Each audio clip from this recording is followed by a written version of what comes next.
6:30 de la mañana de este jueves 5 de marzo de 2020. Vamos ya al espacio de la entrevista de esta mañana. Les adelantábamos que tenemos en agenda algunos puntos sobre el trabajo legislativo. ¿Qué está ocurriendo en ese órgano de Estado? ¿Cuáles son los temas que están pendientes?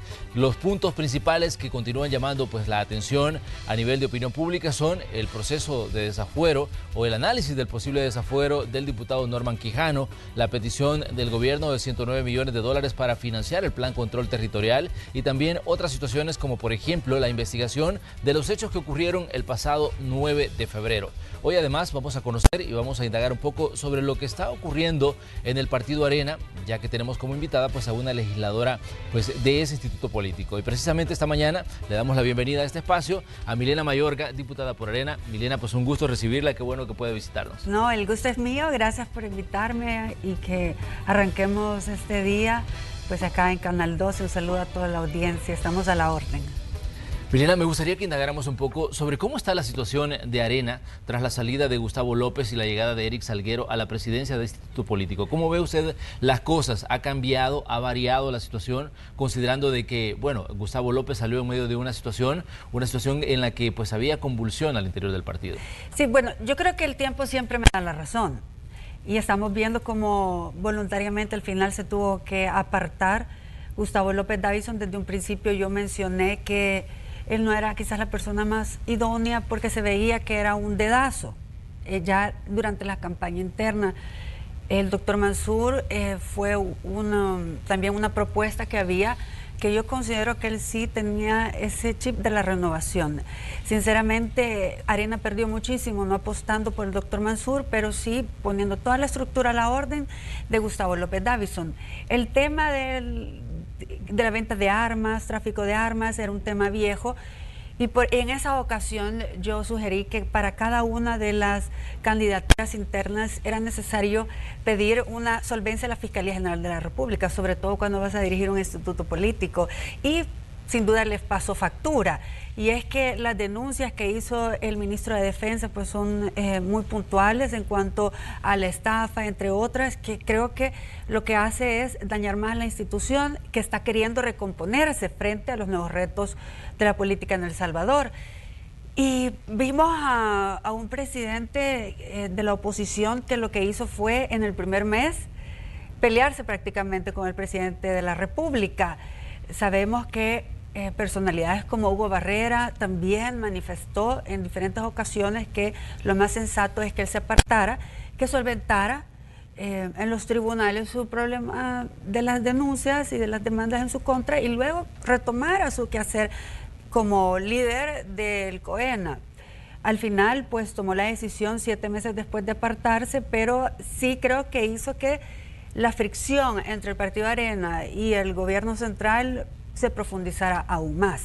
Ahora tenemos a Eric Salguero, quien asumió la presidencia y hasta el día de ayer apareció a los medios, creo que luego de un análisis de cómo quizás va a llevar su presidencia, y hizo unas declaraciones que yo quiero repetir.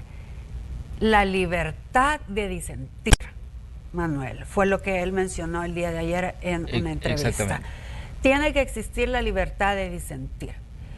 ¿Será esto nada más un discurso bonito o van a pasar a las acciones? Porque si es así su pensamiento, su planteamiento, entonces tiene que llamar a los 4 diputados que por la libertad que nos da el artículo 125, le dimos iniciativa de ley para que no se construyera un edificio legislativo de $32 millones y la mitad se fuera para escuelas.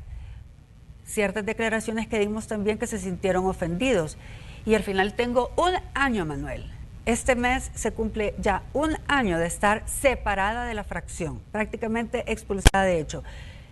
¿Será esta la libertad que quiere pregonar Arena? ¿Será esta la democracia interna que quiere pregonar? Es que al final el discurso se queda corto, tiene que ser acciones, y esta es la cara que se le está dando al pueblo salvadoreño frente a unas elecciones en donde las encuestas no nos favorecen para nada y quieren decir que el trabajo legislativo o el territorial no está llenando las expectativas de los ciudadanos. Hasta ahora, Eric Salguero decía el día de ayer que él buscaría un diálogo con el gobierno. Decía que, es más, llamaba al presidente de la República a abrirse a un diálogo.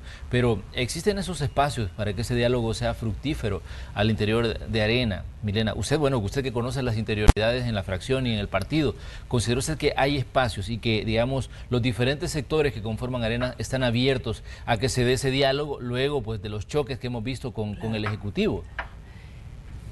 Bueno, un diálogo siempre se tiene que proponer.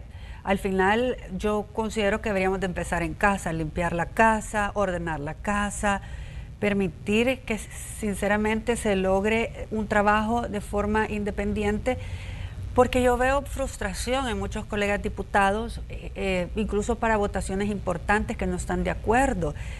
Y al final tienen que ceder su curul porque su reelección está en juego. Hay amenazas y bueno, yo tendría que ver el liderazgo de Eric Salguero ya en el día a día. Él menciona que está asistiendo a la fracción legislativa, que aquí tenemos que ser muy serios. El COELA existe para liderar un partido político, no tiene que tener tanta injerencia en la fracción legislativa, pero en la realidad así es.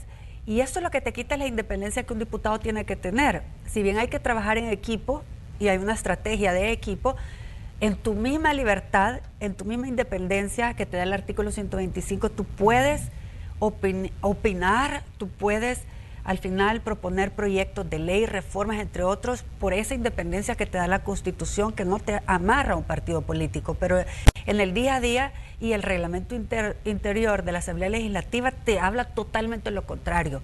Por ejemplo, en el quehacer de un legislador, prácticamente todo lo administrativo lo tiene que llevar el coordinador de fracción. Si él no está de acuerdo y él por un mandato imperativo te dice que no, que tú no puedes asistir a X o Y invitación o que tú no puedes votar, entonces ahí eso es contrario a la Constitución. Yo esperaría que Eric tuviera un liderazgo totalmente diferente, irruptivo de lo que Arena tradicionalmente está haciendo. Pero hemos visto, digamos, a los presidentes de Arena prácticamente cuando dicen vamos a trabajar con la fracción, parece que se le vamos a ordenar a la fracción, porque lo vimos que Mauricio Interiano en su momento aparecía en la Asamblea Legislativa.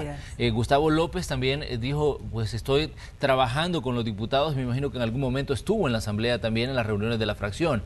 En el caso de Eric Salguero no sabremos, digamos, cuál va a ser su forma de actuar, porque hasta ahora pues es una persona que ha sido un tanto arisca incluso para los medios, porque es hasta el día de ayer que él aparece en público y da sus primeras declaraciones. Nosotros, como Hechos AM, ya habíamos solicitado incluso que él nos visitara, pero decían de que estaba todavía conociendo el trabajo en el partido. Y una de las interrogantes, Milena, tal vez es esa, digamos, se ha confundido el trabajo en este caso de las presidencias de Arena con, digamos, la coordinación que debe existir en este caso con la fracción legislativa. Total, y tú lo has dicho, te tratan como que eres un empleado y somos empleados del pueblo, no de una cúpula de un partido político. Y el liderazgo nocivo que tuvo Gustavo López Davison fraccionó más el grupo parlamentario porque llegaba a mandar, pasando por encima de la investidura de un diputado que tiene una votación atrás, tiene ciudadanos. Es una elección nacional, a diferencia de una elección de un partido político. Y es aquí donde nos estamos equivocando, que se están viviendo otros tiempos. Ya no es la finca de nadie. Ya el pueblo salvadoreño despertó y quiere mucho más independencia porque está votando por el rostro de una persona y no solamente por bandera, que era prácticamente aquellas listas cerradas y que tú tenías que ganarte el derecho de piso para poder llegar a un escaño en la Asamblea Legislativa. Hoy las personas tienen la oportunidad de votar por alguien y exigirle a esa persona. Yo te digo, cuando un presidente de un partido toma el celular y te llama y te dice no vayas a la convocatoria que ha hecho Mario Ponce previo al 9 de febrero, porque sabemos que esa semana hubo 4 convocatorias, hubo una sábado que fue determinante, hubo llamadas que no llegaran a la convocatoria de Mario Ponce. Es decir, no había acá con una motivación de querer realmente poder solventar esas fricciones que se han dado entre el Ejecutivo y el Legislativo. Un presidente de un partido no te puede ordenar qué hacer como legislador. Y esta es la gran equivocación de de los presidentes o secretarios generales de partidos. Y esto es donde tenemos que ir avanzando como país y como democracia.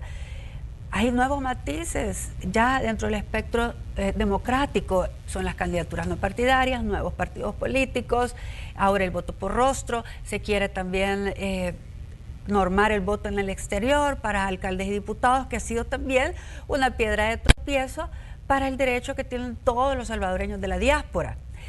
¿Y por qué? Porque estamos legislando siempre tipo sastre a la medida de los lineamientos de las cúpulas partidarias, porque eso no me beneficia, vamos a votar que no, porque esto me beneficia, lo vamos a impulsar. Ya no podemos estarle dando ese mal ejemplo al pueblo salvadoreño. ¿Consideras que todavía se está trabajando con base a cálculos electorales? Porque ese es un punto importante en el trabajo de los partidos políticos, incluso en la asamblea. No voto por esto o por lo otro porque en determinado momento puede beneficiar a la persona que lo está proponiendo y eso me va a llevar a mí a perder votos. ¿Es así como sigue funcionando, digamos, las fracciones políticas? Es así. Y ese es el desgaste político. Veamos las encuestas. Nunca se ha querido tomar en consideración las encuestas. Para las presidenciales creíamos que las encuestas estaban compradas. No se quería hacer un análisis pertinente en la tendencia que nos daba que perdíamos. Y yo creo que esto es muy mal porque es cegarte. ¿Qué es lo que nos dicen las encuestas el día de hoy? Un porcentaje tan bajo que le dan a Arena, o sea, prácticamente ya no eres segunda fuerza, en algunas ocasiones pasas a ser tercera fuerza política, porque te estás peleando ya el puntaje con gana. O sea, a eso se ha reducido Arena y no queremos entender. Sí hay una juventud que quiere pasar y renovar el partido, pero realmente las voces un poco disonantes o que quizás se atreven a llevar la contraria, los apartan. Y esto es lo que está sucediendo, se están negando a una verdadera renovación. Yo por eso el mensaje que le doy a Eric esta mañana es que pase del discurso a la acción. No podemos hablar del sistema de libertades mientras ellos no nos permitan nuestro día a día como legisladores en libertad, como es el mandato constitucional. No podemos hablar de diálogo cuando ni siquiera nos han mandado a llamar a los 4 que estamos separados desde hace un año. Y además de esto, lo más delicado es cuál es el mensaje que se le está dando a la democracia interna. ¿Cómo administran justicia? El Tribunal Supremo Electoral ya mandó un pronunciamiento en donde dice solventen el caso de Milena Mayorga a la brevedad, porque se le está violando derechos políticos. Se han apurado, se han agilizado a hacer ya una resolución del caso, han tenido un año y tenemos miembros de ese tribunal de primera instancia que fueron los demandantes. Estoy hablando de un exdiputado, el Grillo Barrientos, que fue quien me demandó y ahora es parte del tribunal, que me va a solventar o me va a perdonar o me va a castigar, qué sé yo. Juez y parte, este es el mensaje que le estamos mandando al pueblo salvadoreño, es así como está funcionando Arena. Esto es pésimo, tenemos que pasar del discurso a la acción. Pero una pregunta, Milena, Eric Salguero, ¿usted lo conoce? Es decir, ¿conoce su trayectoria política? ¿Conoce, digamos, si tiene las credenciales suficientes como para asumir un cargo como conducir Arena en medio de un año 2020, que es un año preelectoral? Yo te digo, el puesto de presidente de un partido en esta coyuntura no es nada sencillo, sobre todo por lo que él tiene que venir a componer y a reparar, porque eso fue lo que hizo Gustavo López Davison, descompuso. O sea, lo que él tenía que venir a unir, que había dejado el anterior gobierno, lo terminó de descomponer. Eric tiene un tremendo reto y quisiéramos ver si es cierto. No ha sido muy conocido quizás en las estructuras o por los medios, no sabemos mucho de su liderazgo, pero todas las personas tenemos la capacidad y sobre todo el derecho de poder tener una posición de dirigencia. Hay que verlo en el terreno y si él fue quien se determinó para que subiera o conformar una planilla, pues hay que dejarlo trabajar.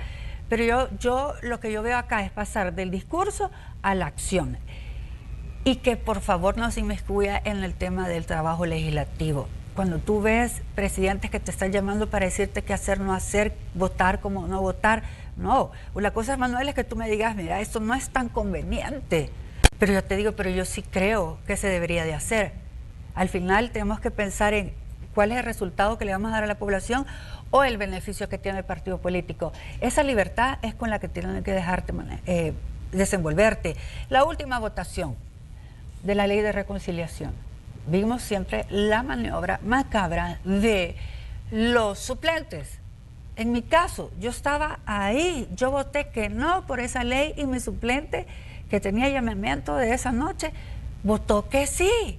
¿Cómo tú estás jugando así con la Constitución? Si es muy claro, donde te dice el por qué o en qué casos tienes que recurrir al llamamiento de suplentes, pero cuando el propietario está presente solamente es para llenar una silla de un diputado que se ausentó de esa votación por enfermedad, porque en la bendición o porque simplemente no tuvo los pantalones para llegar a votar.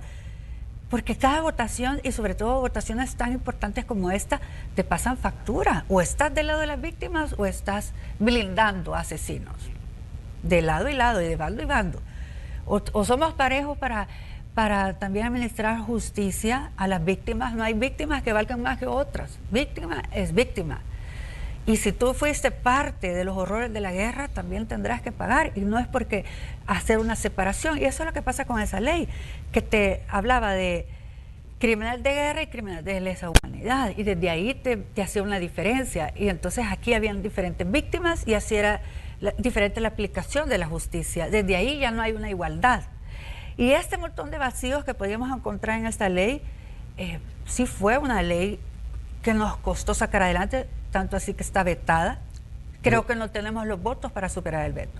Pero ¿considera usted que la ley nació pues con muchos problemas y que uno de los puntos principales que se cuestiona de esta ley es que sea gente que participó en el conflicto la que haya hecho la ley, sí, y que en determinado momento pues obviamente la gente lo dice, en ningún momento dice se van a autoincriminar o se van a autoinvestigar, sí, o se van a autojuzgar o se van a crear una ley que en determinado momento los lleve ante la justicia.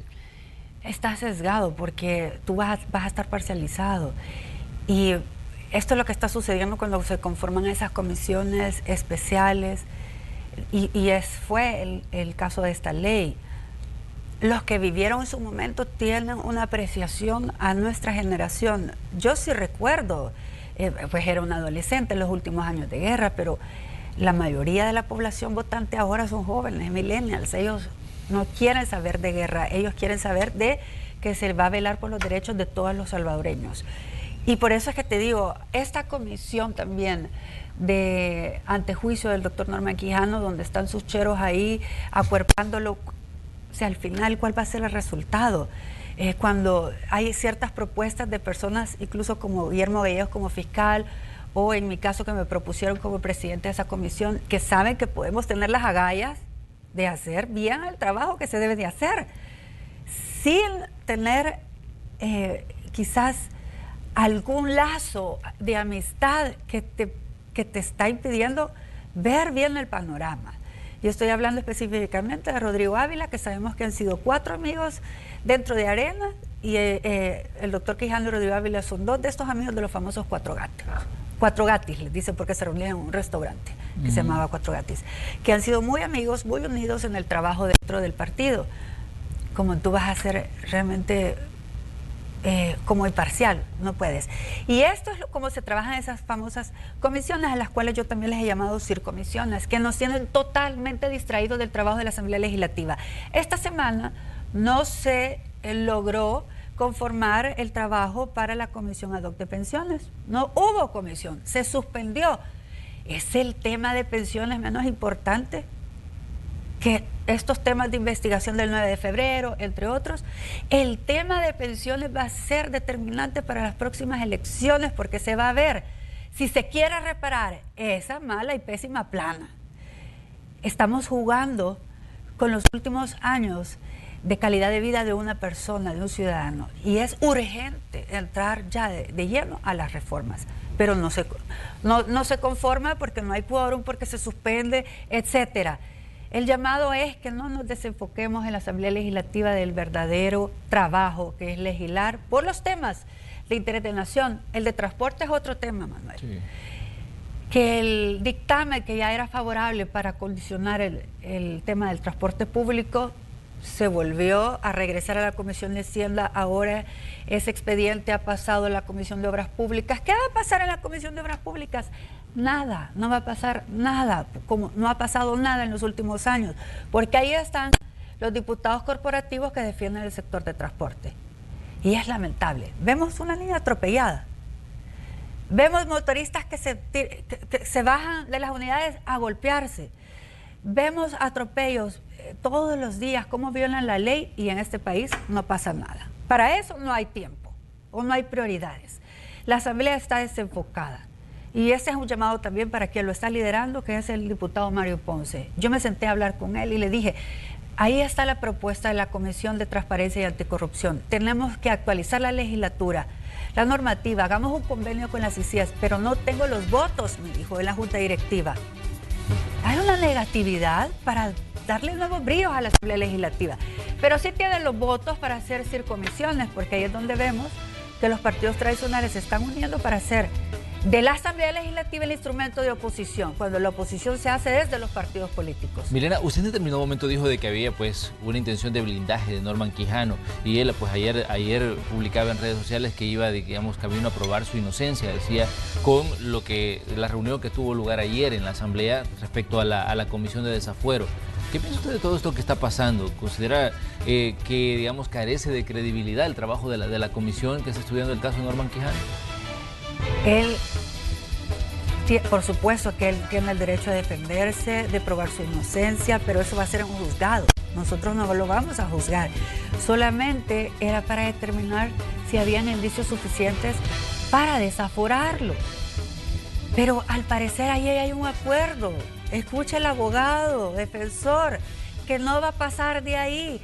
Norman Quijano dio declaraciones que no cree en el sistema de justicia de El Salvador cuando él presidió la comisión política y él le dio su voto de confianza al fiscal general. Pero como él es el que está ahora en el banquillo de los acusados, no confía en la justicia salvadoreña. Entonces trabajemos porque el sistema de justicia sea parejo para todos y administre justicia como debe ser en tiempo. Ya se sabe que aquí esta comisión va a ser muy difícil que le quiten el fuero. Te digo por qué. No solamente por él, porque aquí hay un temor que el fuero legislativo y constitucional es un blindaje para muchos otros que quizás tienen colas que les puedan investigar. Sabemos que han habido narcotraficantes, han habido también personas que trafican con personas, entre otros diputados que están cuestionados, pero que siguen ahí y que el fuero los defiende. Esto lo que hace es obstruir a la justicia. Y yo soy partidaria que el fuero realmente no debería de existir, pero bueno, es constitucional y está en nuestra defensa para que nosotros tengamos prácticamente un proceso donde se dilate cualquier denuncia, que podría ser por persecución política. Pero acá yo no veo un caso de persecución política. Yo tuve acceso al requerimiento antes de dar mi valoración de que sí habían indicios para poderle retirar el fuero y que se presentara a la justicia ante un juez a demostrar su inocencia y el fiscal a demostrar la culpabilidad de él. Muy bien, vamos a hacer una pequeña pausa comercial. Conversamos esta mañana aquí en Hechos AM con Milena Mayorga, diputada por el Partido Arena. Tenemos diversos temas todavía que tratar con ella, así que le pedimos a usted que se quede con nosotros. Regresamos enseguida.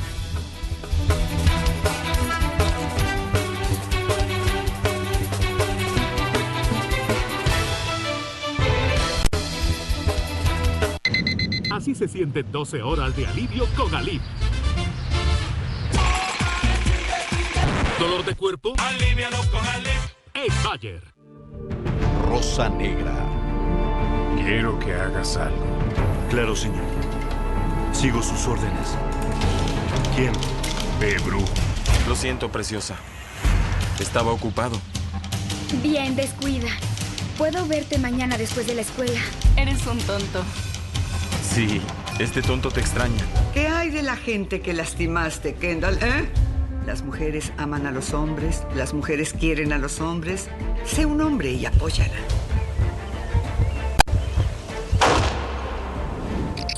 Rosa Negra, lunes a viernes, 2:30 de la tarde. El 12 va con vos. Regresaron al país que los vio nacer pensando que todo estaba perdido, pero en realidad era el inicio de una gran etapa. Bueno, yo creo que es importante que cambiemos de mentalidad y miremos a un futuro de país en producción, porque tenemos buenas tierras, tenemos el deseo de trabajar. Hablamos de iniciativas agrícolas que empoderaron a salvadoreños retornados y que además están logrando disminuir la migración en la zona oriental del país. Conozca más este sábado a las 8 de la noche en Hechos del Agro. Sigue con Hechos AM. El 12 va con vos.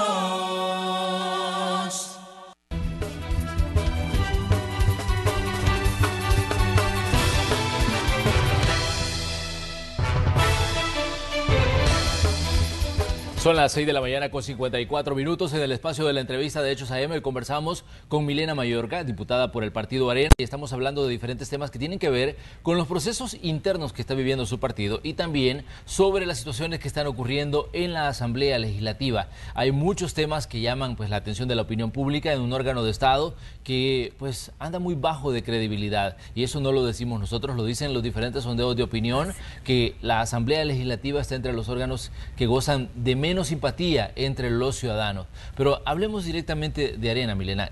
¿Qué tipo de oposición considera usted que está haciendo Arena? Porque a esta hora ya tendría digamos, que definir cuál es la ruta a seguir para establecer ese vínculo y esa interacción entre órganos de Estado en el caso del Ejecutivo. Pero hemos visto, digamos, una serie de situaciones que nos llevan a preguntarnos eso. ¿Qué tipo de oposición está haciendo Arena? Una oposición destructiva más que constructiva. Hay una fricción innecesaria.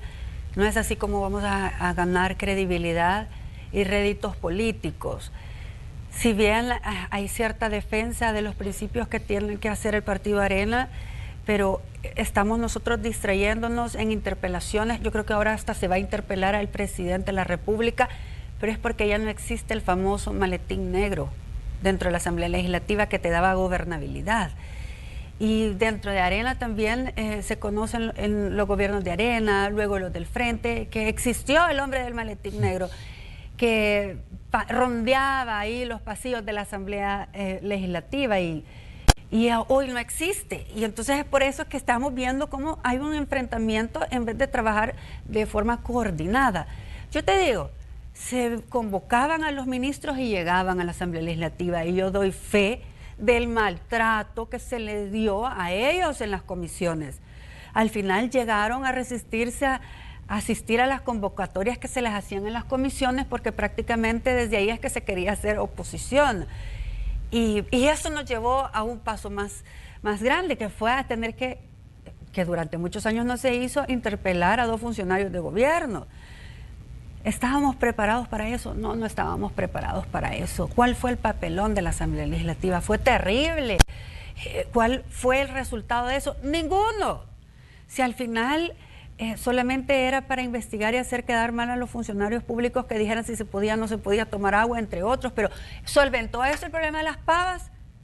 ¿Se habló de un crédito o un desembolso? ¿Cuál fue el resultado? ¿Cuál es nuestra propuesta dentro de la Asamblea Legislativa?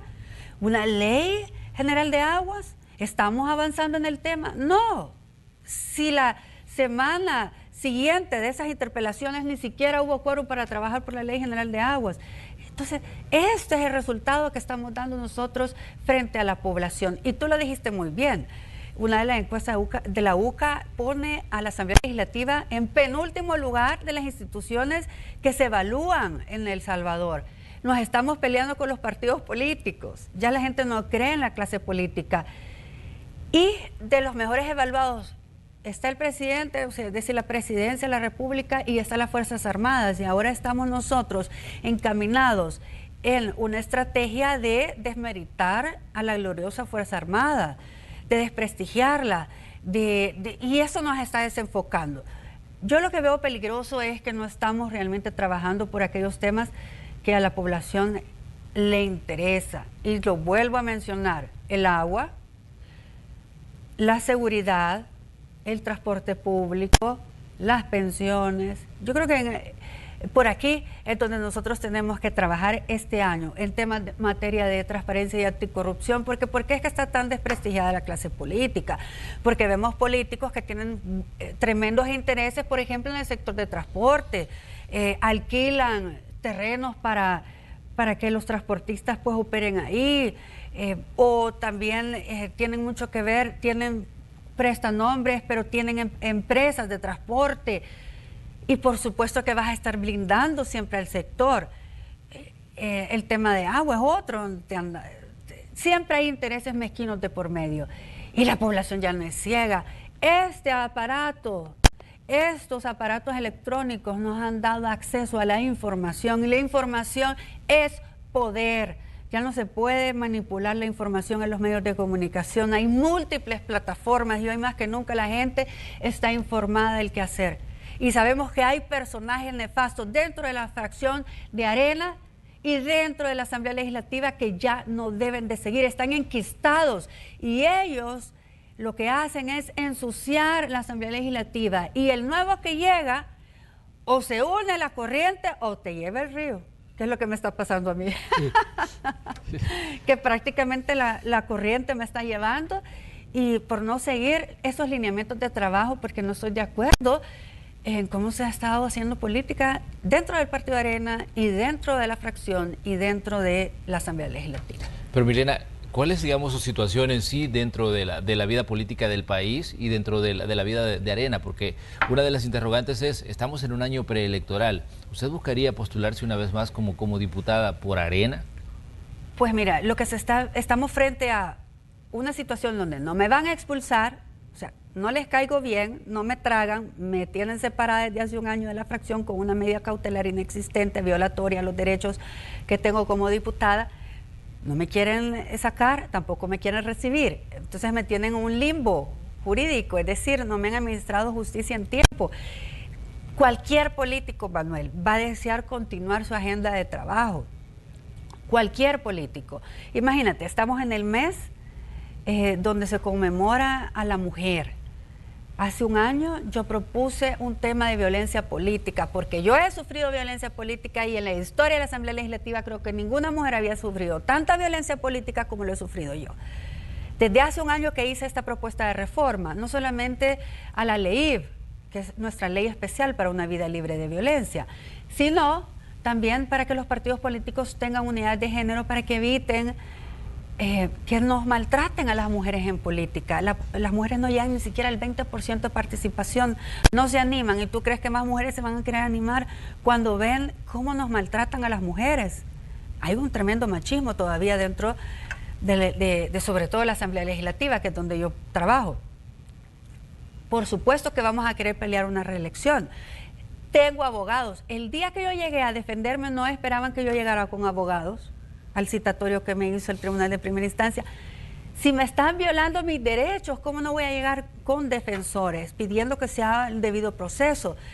Y te digo, si al final Arena está frente a una coyuntura que el pueblo los está observando y están viendo que los diputados que queremos una verdadera renovación y que queremos trabajar y que hay proyectos que han sido buenos. Y mi carrera política empezó cuesta arriba cuando yo fui al centro histórico y me paré en la Plaza Barrios y dije que para obras como esta iban a contar conmigo. Desde ahí, el poder darle créditos en ese entonces al alcalde de San Salvador, que ahora es el presidente, prácticamente me estaba poniendo yo una soga al cuello, porque es inusual que tú veas algo bueno en otro partido político o en alguien de la oposición. Y creo que no podemos seguir trabajando de esta forma, porque El Salvador ya no puede más, ya no podemos derramar más sangre. En los últimos 30 años se han cometido muchísimos errores al pactar con criminales, al tratar de comprar elecciones, y aquí no se salvan los partidos políticos, o sea, todos en la Asamblea Legislativa y los partidos tradicionales han tenido que negociar con las pandillas, y estamos frente a una nueva coyuntura que está con una estrategia en donde los índices de homicidio están en la baja y que nos están pidiendo ahora recursos para poder componer lo que no se pudo hacer en 30 años, y nos vamos a negar a esto, y va a ser el tema de seguridad un tema de punto de honor? ¿Quién tiene que mostrar madurez? Pero ¿qué piensa usted, Milena, cuando se cuestiona, digamos, a veces su cercanía con algunos puntos que expresa el presidente de la República? Y esto obviamente le ha generado muchas críticas a usted dentro del mismo Arena. Gustavo López incluso decía de que no iban en su momento dijo que no iban a poner más gente que no tuviera el ADN de Arena. Bueno, refiriéndose claramente a personas como usted que en determinado momento ha cuestionado y ha señalado situaciones que no le parecen dentro del funcionamiento del partido. Más bien aquí, ¿quién fue el que salió enganchado? Me engancharon a mí con el tema de la famosa renovación política dentro de Arena. Porque no puede ser que tú tengas gente que tenga el mismo lineamiento y el mismo pensamiento jurásico. Incluso a mí me demandaron por decir que algunos jóvenes del sector juventud parecían baby dinosaurios. O sea, hasta por eso me demandaron. Y que creo muchas veces que en la libertad que nos da la Constitución en el artículo 6, cuando vemos que nos están atropellando y pasa prácticamente más de un año en este tira y encoge. Manuel, si yo llegué con una enorme votación, yo fui la segunda mujer más votada en todo el país y la primera en su primera incursión en política, la cuarta a nivel nacional. O sea, hay un caudal de votos, hay gente detrás mío. ¿Iba yo a llegar a ser una más? Si los entrevistadores en esa coyuntura de campaña política me dijeron, ¿vas a votar a conciencia o vas a votar por lineamiento? Y le dije, voy a votar a conciencia. Y cuando tú quieres hacerlo, te das cuenta que entonces no tienes el ADN porque entonces tú no puedes plegarte a lo que te están diciendo. Y no es por rebeldía, es porque así debe de ser. Un diputado debe ser autónomo. Por eso está el artículo 125. ¿Debemos de trabajar en equipo? Sí, pero cuando tú no estás de acuerdo en la elección, por ejemplo, de Apolonio, que fue otro tema de discordia, porque había mejores perfiles. Tienes la libertad de decir no, voy a votar que no, pero cuando te están diciendo tu reelección está en juego, si no nos acompañas con tu votación. Yo conozco el caso de una diputada que le negaron una misión de una invitación que tenía porque ella votó, o sea, abstuvo, ni siquiera votó que no. Eso es un mandato imperativo y eso es lo que debe de cambiar.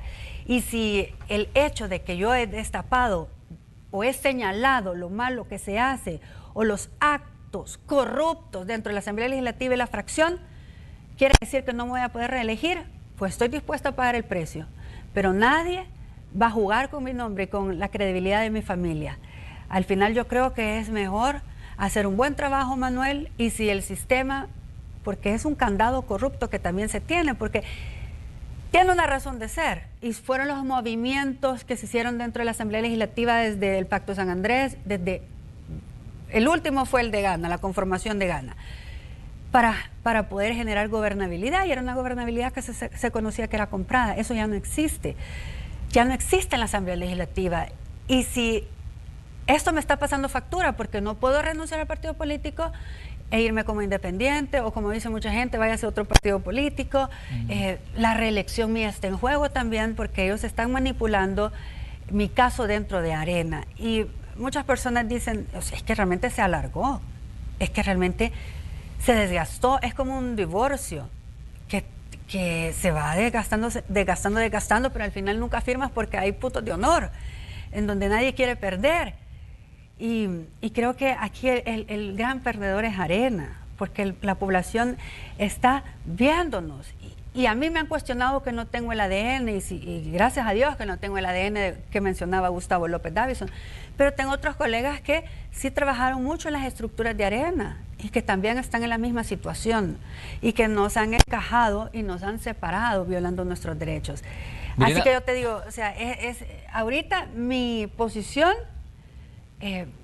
no se sabe, no sé qué va a pasar, si va a haber una reelección o no la va a haber. Pero para los hijos de Dios, todas las cosas no salen bien, así que yo estoy muy confiada en Dios. Usted hablaba de un proceso de votación que fue un tanto polémico y es la del Procurador de Derechos Humanos, Apolonio Tobar, y él en determinado momento, bueno, se le hizo una serie de cuestionamientos. ¿Cómo habló usted de estos primeros meses de trabajo de Apolonio Tobar? Porque incluso en redes sociales él hacía una publicación uno de estos días y uno de los cuestionamientos era que había aparecido, decían que estaba completamente ausente de las coyunturas y de lo que estaba ocurriendo en El Salvador. Así es. Sabemos que su mandato constitucional es velar por la violación de los derechos de los ciudadanos frente al Estado salvadoreño. Y creo que su mandato constitucional lo ha hecho a que reaccione ahorita frente a la defensa o hacerle defensa prácticamente a los pandilleros, pero que también al final tienen derechos y tienen derechos dentro de las cárceles. Nos guste o no nos guste, porque al final la gente los detesta por lo que han llegado a hacerle al pueblo salvadoreño, a la familia salvadoreña. Pero estuvo muy ausente en otros casos. En casos de feminicidio, en casos de maltrato hacia la mujer, en casos del atropello que nos hacen los cafres del transporte público, en muchos otros casos ha estado ausente y aparece hoy porque es un mandato constitucional. Pero esto no lo entiende la población no entiende de que él está poniéndose del lado de los malos, por decirlo así, y que bueno, es un mandato constitucional. Sin embargo, creo que para poder mantener control dentro del territorio salvadoreño, porque sabemos que dentro de El Salvador hay mini repúblicas. Tú no puedes tan fácilmente irte a otro municipio, no puedes ingresar a una colonia. O sea, tú sabes, Manuel, cómo es la situación que vive El Salvador, y por eso es que hay un odio hacia estas estructuras terroristas, y todo aquel que haya pactado con ellos va a ser odiado. Y eso es lo que le está pasando a los partidos tradicionales, que sabemos que miembros y líderes de sus partidos se sentaron a negociar incluso con las vidas de los salvadoreños, a decir que se iba a prácticamente derogar una ley de pandillas, que se iba a disminuir el control territorial, que se les iba a pagar y se les iba a hacer un mecanismo para estarles pagando y que tuvieran financiamiento. Eso es terrible. Se está jugando con el dolor de las familias salvadoreñas, y es por eso que está así el FMLN y Arena.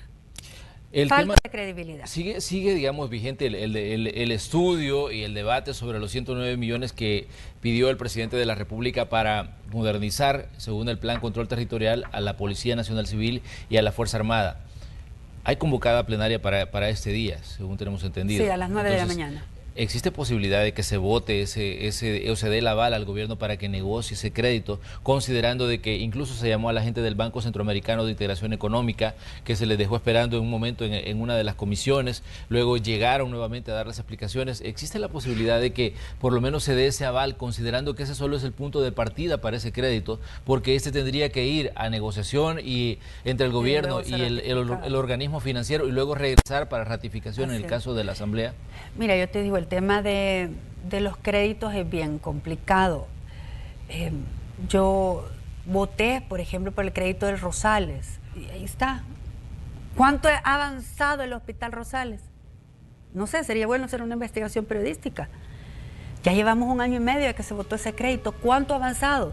Es que yo creo que ni siquiera el primer piso está. O sea, yo hice una reorientación gracias a la gestión interna para que se diera $500,000 para el Hospital Nacional de la Mujer, para que se compraran equipo para detectar a tiempo el cáncer de mama, entre otros. ¿Está ese equipo ahí? No ha llegado y ya pasó 1 año y medio. Entonces, cuando estamos hablando de créditos para seguridad, es prácticamente para largo plazo. Y esto nada más, como tú dices, es una negociación, es para darle la atribución de negociar ciertos aspectos. Y te digo, ese dictamen ya era favorable, llegó a pleno, y el subjefe de fracción de Arena lo retiró y lo llevó nuevamente a la Comisión de Hacienda. Es decir, ¿por qué cambió de parecer el partido cuando ya había dado sus votos? Si tú das tu voto favorable para un dictamen, es porque tú ya habías subsanado todas las interrogantes, y también en pleno muchas veces se pueden hacer modificaciones.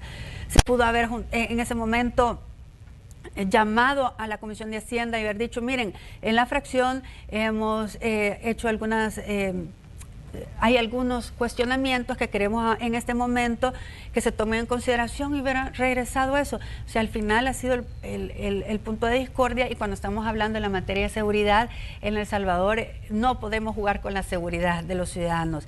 Y esto es a largo plazo. Te estoy poniendo un ejemplo de otros créditos que todavía no se desembolsan, y es así de engorroso el sistema y burocrático, y así también se lo queríamos hacer a la diáspora salvadoreña, que para poder votar iba a ser tan burocrático que ellos tenían que demostrar su arraigo con El Salvador. No valía nada más tu DUI vigente como vale para nosotros.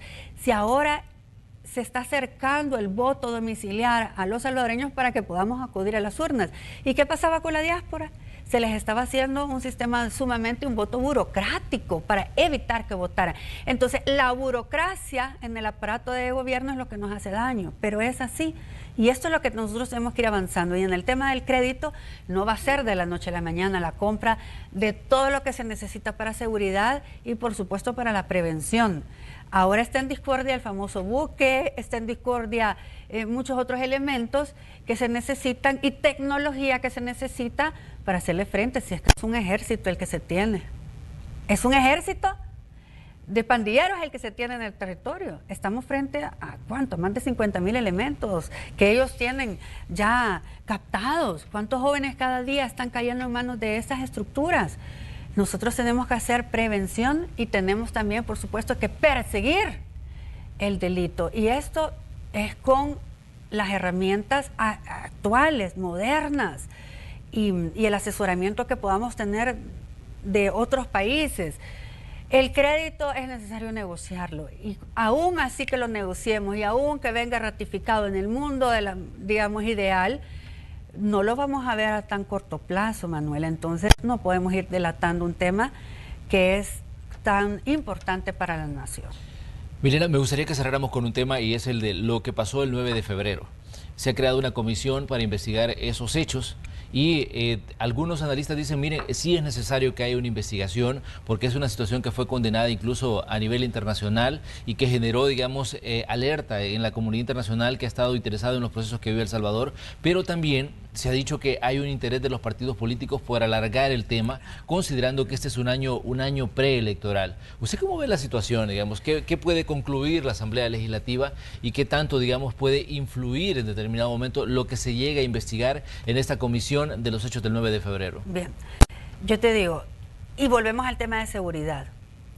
¿Para qué se está haciendo esta comisión? No solamente es para investigar los hechos, es para interpelar funcionarios, para prácticamente quizás que hasta los remuevan, y cuando nos están dando buenos frutos en su trabajo. Pero el tema es, al final no es vinculante, porque incluso el presidente de la República dijo en una intervención que tuvo ante los medios, no lo voy a despedir, dijo, no lo voy a quitar en el caso no perdamos nuestro tiempo al final en este tipo de interpelaciones. Yo te voy a decir, es un caso inédito lo que sucedió en la Asamblea Legislativa, y sobre todo ya había habido presencia de militares en anteriores gobiernos, en el de Mauricio Funes específicamente. Habíamos visto francotiradores, tanquetas, helicópteros rodeando la Asamblea Legislativa, pero nunca presencia dentro del Salón Azul. La foto que se movió en el mundo entero no fue una buena imagen, pero tenemos que seguir trabajando para generar una buena imagen, porque necesitamos inversión en nuestro país y necesitamos que El Salvador siga con esa tasa baja de homicidios para que la gente sienta que es un lugar confiable para invertir y tengamos trabajo. Yo estuve presente ahí en cada uno de los llamamientos que nos hicieron, tanto el diputado presidente Mario Ponce, esa noche anterior, el día sábado, en donde no quiso asistir la fracción de Arena, no quiso asistir el FMLN, y ahí hubiéramos podido nosotros solventar este impasse con el Ejecutivo. Y es que nos han provocado y hemos caído en la provocación. Y nos están distrayendo del trabajo legislativo, porque estamos más enfrascados en investigar, como usted dice, en un tema donde no es vinculante, más que de desgaste político, que en hacer la labor por la cual el pueblo salvadoreño nos está exigiendo en los temas puntuales, como es el crédito también de seguridad, que ya debemos de solventar este tema. Yo estuve presente el día domingo y si te digo, es inédito. Creo que fue innecesaria la participación de los militares dentro del Salón Azul, sin embargo se retiraron a la hora que el presidente se retiró. No había presencia de la seguridad en la Asamblea Legislativa, nunca había visto yo que en medio de los curules estuvieran periodistas, enfrente mío estuvieran periodistas. O sea, al final fue un desorden en la Asamblea Legislativa. Creo que esto se pudo haber evitado y hoy es momento de reconstruir esa relación con el Ejecutivo, y no es interpelando funcionarios que lo vamos a lograr. Es sentándonos en una mesa de diálogo frente a los retos que tiene El Salvador y sobre todo porque estamos ya en campaña. Ya estamos en campaña, en pre-campaña, ya ahorita en marzo empiezan las campañas internas y vamos a empezar a ver los perfiles nuevos para la Asamblea Legislativa y creo que tenemos que sentarnos y dialogar y llegar a consensos y generar gobernabilidad, porque el hombre del maletín negro no va a volver a pasar en la Asamblea Legislativa. Esa gobernabilidad comprada se acabó. ¿Qué le dice usted a sus votantes, Milena? Que la ven, digamos, en estas posiciones que usted asume y que la ven en determinado momento pues enfrentándose a la dirigencia de su partido y a los temas que llegan a la Asamblea. ¿Qué le dice usted al ciudadano que votó por usted en el proceso electoral? Que seguiré al frente del trabajo de mis propuestas, sobre todo los temas que he abanderado. Entre ellos, tú sabes, la lucha contra el plástico, que creo que cada día las personas van tomando como más conciencia del daño que nos hace el consumo del plástico de un solo uso. Hay investigaciones donde dice que a la semana estamos nosotros ingiriendo alrededor de, digamos, en plástico como una tarjeta de crédito y que es realmente una pandemia. Estamos también trabajando para transparentar la Asamblea Legislativa en normativas que tal vez no les interesa estudiarlas porque son sensibles. En materia de anticorrupción estoy trabajando también para dignificar el transporte público, estoy trabajando para que se haga una verdadera reforma en el sistema de pensiones. No tengo voto en esa comisión, pero sí tengo voz y voy a estar en cada una de esas discusiones defendiendo a la clase trabajadora salvadoreña y muchos otros temas que creo que son los temas que los salvadoreños quieren que nosotros discutamos en la Asamblea Legislativa para sentar un precedente de cómo se debe de trabajar y no utilizar nuestros cargos para beneficio propio. Estaré a la orden del pueblo salvadoreño y sobre todo velando por los intereses de ustedes hasta que Dios me dé la posibilidad de estar en la Asamblea Legislativa. ¿En algún momento has tenido temor de las posiciones que asume y de las reacciones que esta puede generar? Sin duda, yo he estado amenazada incluso por los empresarios de transporte. Me han amenazado, me han demandado y denunciado en instancias internacionales por desprestigiarlos a ellos, por generar odio hacia ellos, que creo que es un odio que ellos mismos se han generado. Y sobre todo enfrentarte a los poderes fácticos no es fácil, Manuel. Cuando tú tienes el tema de darle subsidio con condiciones o sin condiciones y están presentes una gran cantidad de ellos dentro del Salón Azul gritándote o abuchándote porque no estás de acuerdo y hay que decirle las cosas de frente con valor. Eso es lo que se necesita hoy en día. Por supuesto que mi familia de repente siente miedo y temor de mi seguridad, pero creo que si no tenemos los pantalones para hacer este trabajo, entonces ¿para qué meternos a hacer este trabajo? Muy bien, Milena, le queremos agradecer que nos haya visitado esta mañana de jueves, aquí en Hechos AM, mañana de plenaria también en la Asamblea Legislativa, mucha actividad que seguramente le vamos a estar dando seguimiento. Y también, bueno, gracias por estar aquí, Milena, le esperamos próximamente para que sigamos conversando de lo que pasa en política y de los temas de coyuntura que entran a la Asamblea Legislativa. Muchas gracias a ti y siempre pues me encuentro muy feliz de estar en estas instalaciones, me traen muchos recuerdos y cierro con esto.